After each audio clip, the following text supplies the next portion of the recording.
Welcome to the Hospital Finance Podcast, your go-to source for information and insights that can help you stay ahead of the challenges impacting healthcare finance. And now, the host of the Hospital Finance Podcast, Michael Passanante.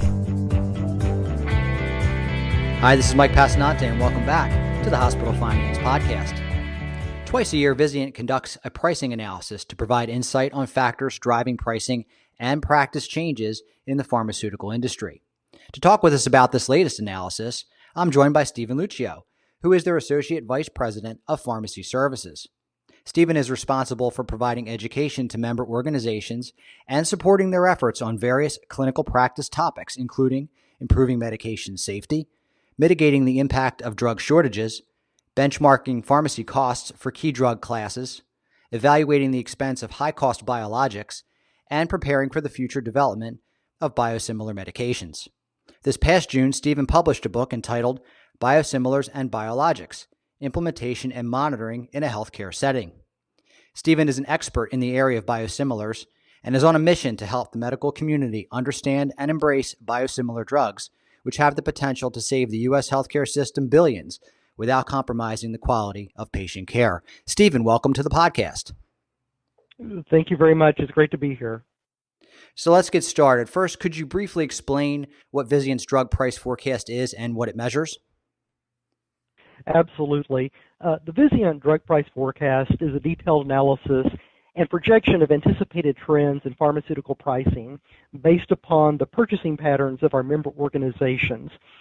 Our membership includes a wide array of healthcare providers, including many leading academic medical centers, pediatric facilities, community hospitals, integrated health system networks, and non-acute practice settings. As a result, we're able to assess a diverse landscape of pharmaceutical products that contribute the most to total drug spend. Vizient publishes the forecast twice a year in January and July, so that way members have access to relevant information regardless of whether they are on a budget that is fiscally aligned or related to a calendar year. We project changes for a period of 6 to 18 months from the data publication. Therefore, the forecast we just published in July anticipates pricing behavior for 2019. We've provided this tool for almost 20 years, and the continued interest in this resource really highlights just how important understanding and anticipating changes in drug prices is for all healthcare providers. Thanks for that context, Steven. So let's talk about the report. In it, you predicted that there will be an increase in drug prices in 2019, but maybe not quite as steep as what we've seen in previous years. Can you talk to us about that? Yes.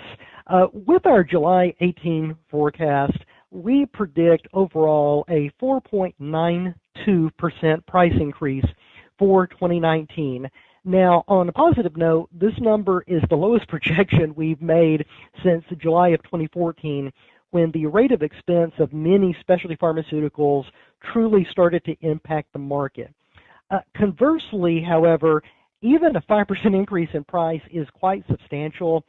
For example, we have many large members that easily spend $50 million a year on their drug budgets. And so as a result, their expenses, even at this 4.92% increase, could grow as much as $2.5 million. Also, it's important to remember that we are only projecting changes relating to price.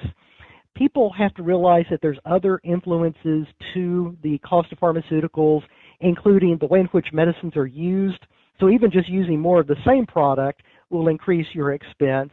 And then obviously the cost of newer, more expensive drugs that continue to be improved also contributes.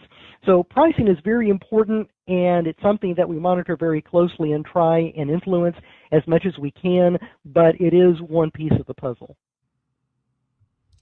And there are some factors both driving and restraining prices, as you suggest, in 2019. So first, let's go through the positive developments.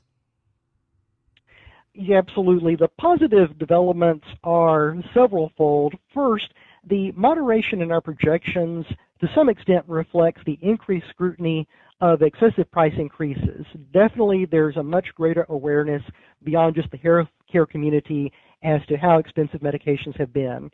In addition, the impact of generic and now biosimilar drugs has also contributed to that moderation. So while we are seeing fewer in number we are finally starting to see medications coming to market as generic competitors for some of the most expensive medications that we have confronted in several years, and that has resulted in price decreases. Also, the process of biosimilar introduction is finally starting to take place within the realm of biologics. And as we go into 2019, we expect to see more of these competitor products called biosimilars come into market to really combat some of the high-cost medications that are used in very specialized patient populations and that really contribute the most to spend for our members. Another element that has also contributed to these changes has been the moderation, especially around the area that's usually categorized as specialty pharmaceuticals. One example is within the hepatitis C market. Many people can probably hearken back to 2015 and 2016 when a whole new category of medications for hepatitis C were being introduced. And the great thing is that these novel agents were providing cure rates of 95% for hepatitis C patients. Now, that was wonderful in terms of treating this large population of patients, but it caused our overall trend in pricing and cost to go up in double-digit percentages, which was very challenging. Now, the great thing is that many patients who were awaiting these agents have been successfully treated.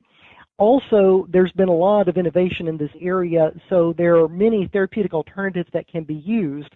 And so as a result, the curve has started to bend downwards, and so we're not seeing the dramatic increases that we had. In fact, we're projecting no pricing growth in 2019 for this class.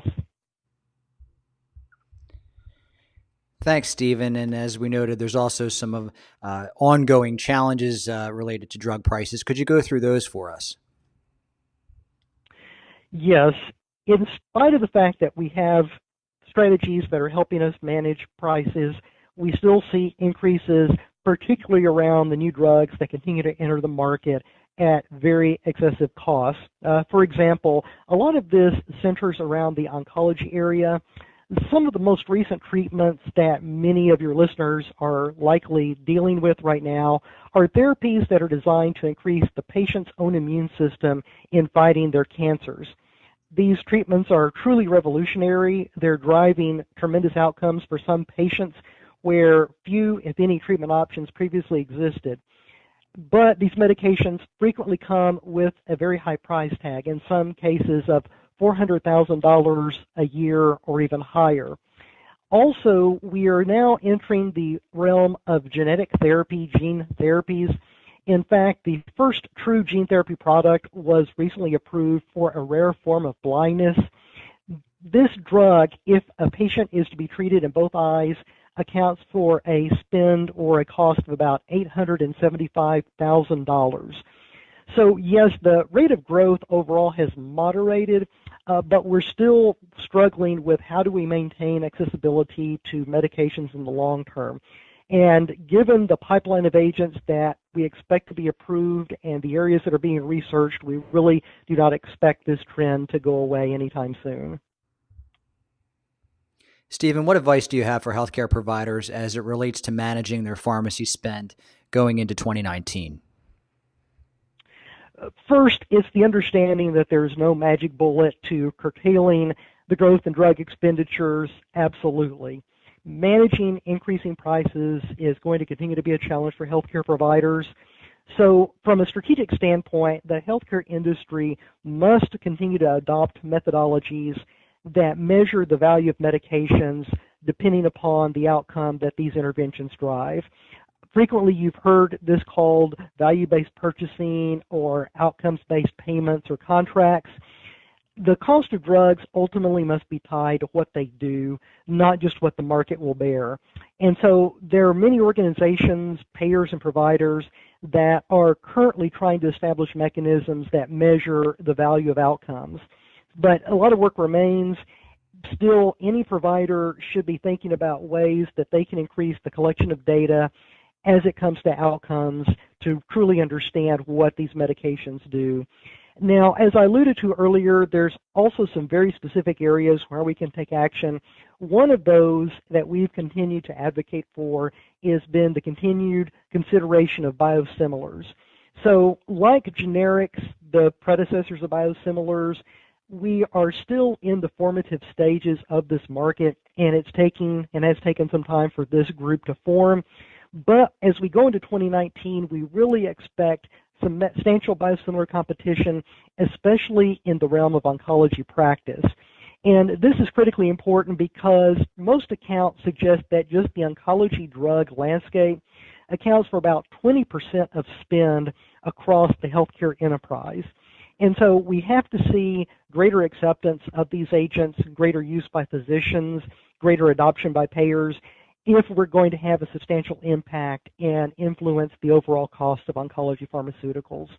And then something that we would really stress is watching closely for regulatory changes. As I mentioned previously, there's much greater scrutiny by everyone, including the government, regarding the pricing of pharmaceuticals. And we've already seen more actions by the Food and Drug Administration and by Medicare and Medicaid. It's hard to predict exactly what subsequent intervention is going to look like, but we do expect change to continue to be introduced. And so providers need to be vigilant that a change is being introduced, and even more importantly, when it is initially proposed, because that gives you opportunities to take advocacy action if possible and make sure that your voice is heard. Vizient has been working with its member organizations to increase the extent to which we advocate for changes that address these challenges that we see in the market, particularly around the issues like the high cost of pharmaceuticals. If you'd like to get a copy of this most recent drug price forecast, you can go to VizientInc.com and stop by their newsroom, or go to Bessler.com, click on blog, and look for the post associated with this podcast, and we'll have a link to it from there. Steven Lucio, thanks so much for stopping by the Hospital Finance Podcast. Thank you very much. If you have a topic that you'd like us to discuss on the Hospital Finance Podcast, or if you'd like to be a guest, drop us a line at update@Bessler.com. This concludes today's episode of the Hospital Finance Podcast. For show notes and additional resources to help you protect and enhance revenue at your hospital, visit Bessler.com/podcasts. The Hospital Finance Podcast is a production of Bessler. Smart about revenue, tenacious about results.